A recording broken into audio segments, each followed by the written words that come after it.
So here's a garden update for July 9th, 2017.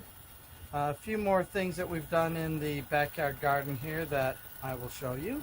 It's July and we're getting pretty hot and humid here in Texas. So let me show you what we're trying to do to combat the heat.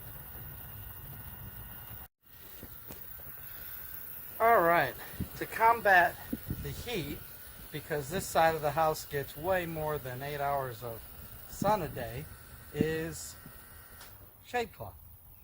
So some of the things that we've done here is building hoop houses, of course not for cold weather, but for preparation for colder weather one day here in a few months, but really to allow for shade cloth, for those things that need shade cloth. So here we have new tomatoes planted. So this little row here, you can see we got cherry tomatoes. So I started these as seed, and these are blueberry, chocolate pear, black vernissage. So they're a smaller tomato. So I have these 20-gallon containers here, and I put 2 cherry tomato plants in each 20-gallon container. Now, of course, tomatoes can grow in smaller containers, but one of the things that you have to take into account is the heat, right? And how fast that soil is going to dry out. Especially in containers, the soil dries out a little bit faster than it would in the ground.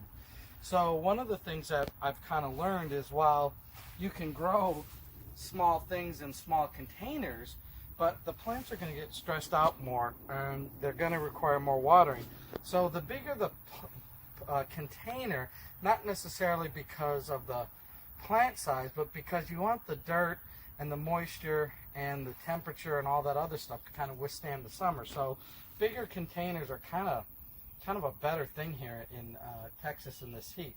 So anyways, I got the tomatoes in. I put a little diatomaceous earth on it just to stop anybody who wants to take a nibble on these young plants. So we'll try the cherry tomatoes. The smaller medium tomatoes grow better than the big beefsteak. So we got those here growing, and we'll see what else we're updating.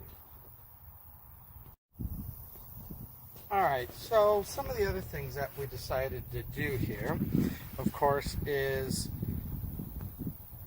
put some of the more delicate plants underneath the shade cloth.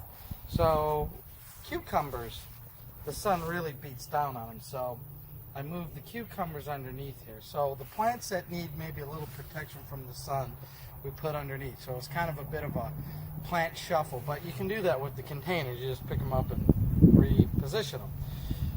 Of course, if we started it from the beginning, knowing what may need shade, what may not, we could have done all that in the beginning, but it just kind of takes a life of its own as you're planting. So anyways, the cucumbers are here, and hopefully they will still get enough sun, which they should. Then, of course, the tomato plants are underneath, and everything looks good here. Of course, now the things that don't get shade are the fig tree and the moringa trees. So I kept that from getting shade. So I kept that up. And of course, what else did we plant here? Sesame seeds. So kind of an interesting plant. Sesame seeds grow straight up, kind of like a stalk, so they don't expand outward, they kind of go straight up. So planting sesame seeds, once they get established, I think they can withstand the Texas heat. They tend to be a tropical plant. I guess they're starting to commercially grow sesame seeds in Texas too. So we'll see how those can grow and take off. Of course, the pineapple plants are doing good. Here's a recent addition. This is a desert rose. It doesn't require a lot of water, not as often as the other plant, so I didn't hook it up to the irrigation. We can probably hand water that when it needs it. So we got that there. Of course, the 2 sunflower seeds turning into big sunflower plants. Of course, the ginger, looking pretty good there. Ginger, turmeric, So those are growing well, and they kind of like the sun, so I didn't cover them up. I'll leave them to keep getting the water and heat. Let's see what else here. The cardoons, growing slowly. They probably could have been a little bit bigger, but I started them from seed. They'll get a little shade here. I didn't want to cover them up. So those are here. Some of the other things that we've got going. Recent trip to Duan's nursery, which is a nursery like any other nursery, but it's Asian. They're Vietnamese who are the owners, and so they have lots of Asian plants that tend to grow well here in Texas. Since they grow well in Vietnam, we got a good summer like they do. So what do we have here? Well, these are what I started from seed. This is what they call Malabar spinach. It's very good. It tastes like spinach. I started these from seed, but then I found that the nursery had them as plants, so I bought them there. But since I had these seeds out, I left them here.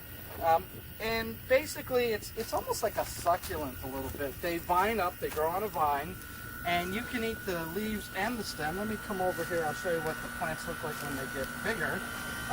Yeah, see, here's the plants that we got from the nursery. There's a red and a green, and no difference other than color, but these are going to vine up, and that's why I got the trellis here. And you can eat both the leaves and the stem. The stem tends to be a little gelatinous, kind of like okra. So if you don't like gelatinous things, you might want to not eat the stems. But they are good for soups and stir fries and everything like that. So basically, you just pull off the leaves as they grow up the trellis, and you can eat them in place of spinach. So yeah, I bought these plants at the nursery already established. So they like sun, they like heat, so I'll let them go. 2 runner beans here that I had started. I'll try to grow some more beans, but boy, the heat just burns them up. So hopefully they'll be okay here behind the shade. And then here is another Vietnamese plant, and it's called longevity spinach. And the thing about this plant is that it has medicinal properties for diabetes and brain functions and nerve functions and stuff like that. I put a little powder on here too, just in case somebody tries to start munching on some of the leaves. So yeah, longevity spinach. Basically, again, you pull the leaves and you can eat them like you would spinach. So lots of things here, potentially for salads or for cooking, and we're growing those. So that's a good thing. We'll try that out. Now, the tomato plants these are the tomato plants we started in March. So they've already went through one big harvest, and now it looks like second harvest. Now, looks like something bit the top off of that. So I better scan these for hornworms or the caterpillars. That's the last time I pulled like 10, 11 off the other plants. Maybe there's a few here hiding in the green of the leaves because they blend right in. You really won't see them. So I might have to put some powder here on the plants. I'm scanning for them. I don't see them here, but I'll have to later on get on a closer inspection. But yeah, they'll sit themselves right here, and there he is. Found you. See that right there? Right there, that little guy. He's eating the greens of the tomato. I'm gonna pinch this leaf off. One moment, I'm gonna pinch that off. Alright. There he is. That's the guy who's eating my tomatoes. Well, I'm going to take care of you by putting you outside. So one moment while I throw him over the fence. And he might become food for somebody else. Go away. Alright. Now where there's one, there could be more. So I might have to give these a good dusting, because they can make, like this here, they started to eat that tomato and now he's no good. Started to eat that tomato. Punch holes in it. So I don't see any other one, but boy, they blend in, don't they? So I have to give them a powder, and that way it'll kill anybody else who wants to try to eat these things. But anyways, these are the plants from March, and you can see that they're still growing because they're indeterminate. So here's another cluster of tomatoes, cherries. And these little guys, I think they kill the bad bugs. So you keep eating the bad bugs. Alright. And we kind of work our way through here. We don't really have a lot of walkway space. But yeah, they're still doing okay here. And it looks like there's some that I'm probably going to pick here because they're turning red. Alright, so let's see how the other parts of the garden look.